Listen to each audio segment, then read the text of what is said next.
All right, and the first unusual complication on this list is the Frank Muller Secret Hours. Now, for those of you who have not seen this watch here, it's their typical tunnel case that Frank Muller is sort of famous for, and it has a complication by which the hour and minute hand are always at the 12 o'clock position, except when you want to see the time, you have to actually push the pusher at the 9 o'clock area, and the hands instantly go into that correct and current time. The second hand is constantly going. There's a couple of different variations, different precious metal, different colors, etc. of this watch. And it's a really fun watch because it's almost forcing you to interact with the timepiece. And it's really in an era now where automatic watches and the manual wind watch is sort of reserved for horology or your vintage pieces. It still forces that interaction between human and watch, which makes it more sort of desirable. Now, I can assume it can be a little bit of a pain in the ass as well if you want to know the time and you only have one hand free, but that's not the point of it. I think it's just a little bit of fun. Also, a shout out to Frank Muller's videos here, which I will link in the description because they use some absolute fire in their soundtracks, which makes it very pleasurable to actually search these up. But let's move on to number 2. And number 2, this Omega take on a chronograph called the Omega Apnea, modeled by the handsome wrist of Tim Mosso, YouTube watch celebrity, and I will link the description for his video there because he explains this in very, very deep detail, and he's a great watch reviewer, so you guys can go check him out. But I will be borrowing his footage here just to illustrate that fascinating 7-minute chronograph there, timing down the maximum amount of air a free diver can actually have there.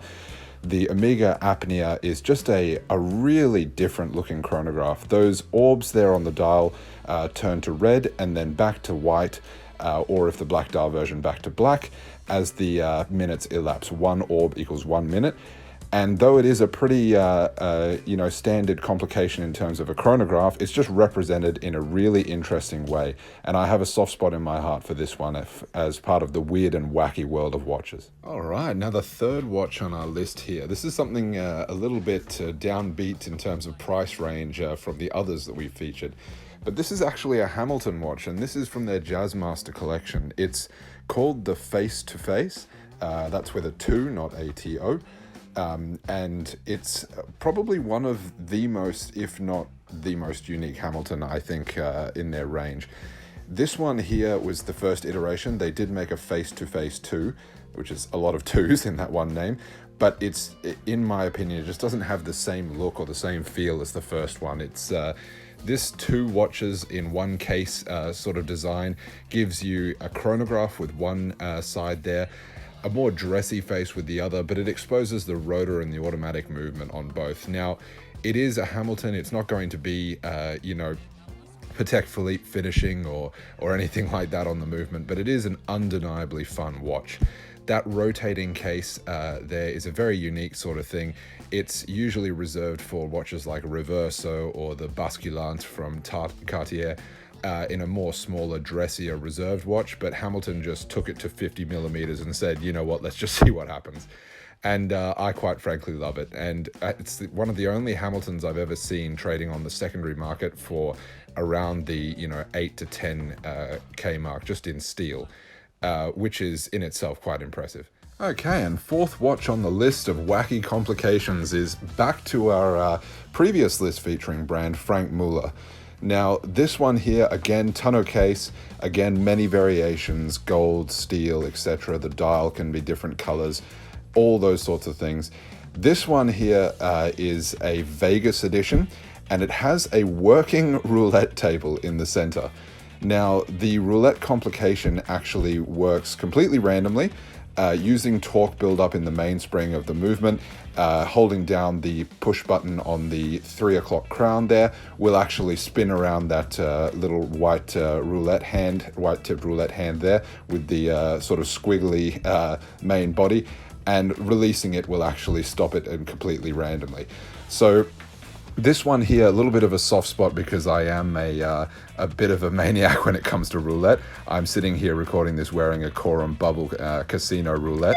So I would actually love to get my hands on one of these personally, just because it seems like a lot of fun.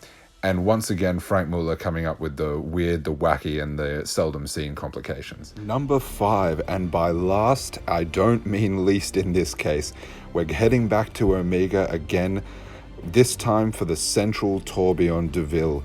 And this is not really a rare complication in terms of the tourbillon. It's not really weird or out there, but it is to have a central tourbillon, and especially with those floating hands. This piece, I mean, look at it. It just speaks for itself. It's really unlike anything else in the Omega catalog, and it blows me away every time I see it. There is a version of this slanged the Yellow Brick Road, which has, as the name would suggest, a Yellow Brick Road style bracelet, which was released a little bit before the one you're seeing in the video now, the previous generation. But every generation of this watch just stuns and shocks me, and it's such a unique look, exclusive to that de Ville sort of high horology division at Omega, and you just don't see these around. For good reason as well. The price point is as mind-blowing as the watch itself, unfortunately. But that concludes the 5 wacky, weird, wonderful, unique, rarely seen complications, and I hope you guys enjoyed it. We'll be back to the usual reviewing schedule soon, so stay safe, stay inside, and stay healthy.